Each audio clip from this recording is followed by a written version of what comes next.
Li Diyarbekirê di demcimêrên serê sibehê de welatiyan berê xwe dan mizgeftan. Yek ji van mizgeftan jî mizgefta mezin a Diyarbekirê ya li nava Sûrê bû. Li mizgeftê ji 5,000 zêdetir welatiyan bi hev re nimêj kir û piştî nimêjê cejna hevûdin pîroz kirin. Parêzgarê Diyarbekirê Münir Karaloğlu cejna welatiyan pîroz kir û got ku wan Ramazaneke xweş derbas kirine û hêviya wan ew e ku rojên xweştir bijîn. Bayramı hep birlikte kutlamış olacağız.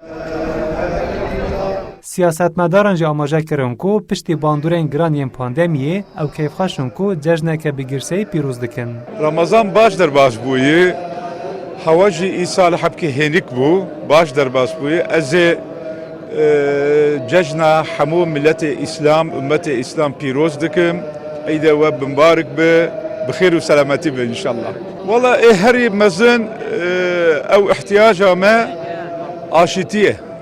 Yani selame, silme. Bes mixabin, ana li her derî de şer heye. Ew xwezê me ji Xwedê Teala ew e ku bi rehme xwe me muamele bik. Di sala em nehatin vê derê me van îbadeta nikarbû wisa tev bi hevra bijî biryana.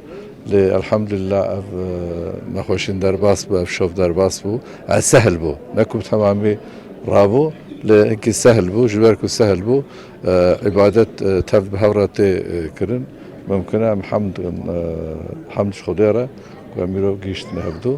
Xwedê Teala evê tenduristiyê jî û vê aramiyê jî berdewam bike inşallah. Welatiyan hêvî û daxwazên xwe anîn zimên û gotin ku ew bextewarin gihiştine cejna Ramazanê û bi dilxweşî û kêfxweşî cejnê pîroz dikin. Elhamdülillah baş derbas me nimêja xwe kir, me roja xwe kir, me fitra xwe da ve nasîb û me nemêja eydê zikir Xwedê ji we razî be. Pir baş da xwezîka xelas nebûne. Wextê Eîdê em dixwazin evê ku em di malbatê xwe de ji wan dûr bin, li xerîbî bin, an li xurbetê bin. Yani eger îmkanê me ye ku derfet tune bin em negîjin wan jî lêbelê em bi rêya xeta telefonê yani hema em cardin halê wan dibîzin, dengê wan sah dikin weka em wan li cem xwe bibînin. Yani çenda em bi rihê xwe bi beden negîştibin cem wan lêbelê bi ser rêya xeta telefonê û sahkirina dengê wan yani dilê me dixe şahî wek em li cem wan bin. Li taxên bajêr jî zarok û ciwan bi cilûbergên xwe yên cejnê derketin kuçe û kolanan û cejna hevdû pîroz kirin. Piştî nimêja cejnê welatiyan berê xwe dan goristanan û serdana tirbên kesûkarên xwe kirin û ji bo giyanê wan Qur'ana Kerîm xwendin û dua kirin. Mezinê me ne, dê û bavê me ne, eqrûa û taleqata me ne. Ê mecbûrin werin di eyda mübareke em neyên nave. Ji mezinê rêya me gişka ye. Xwedê Teala me ji îman û Qur'anê mehrûm em tevê bên vira. Vira dinya misafirxane ye, em xwe neqapînin.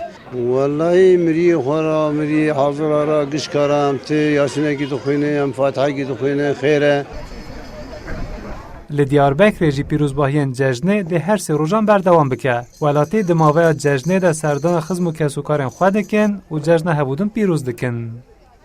Hesen Kako, Kurdistan 24, Diyarbekir.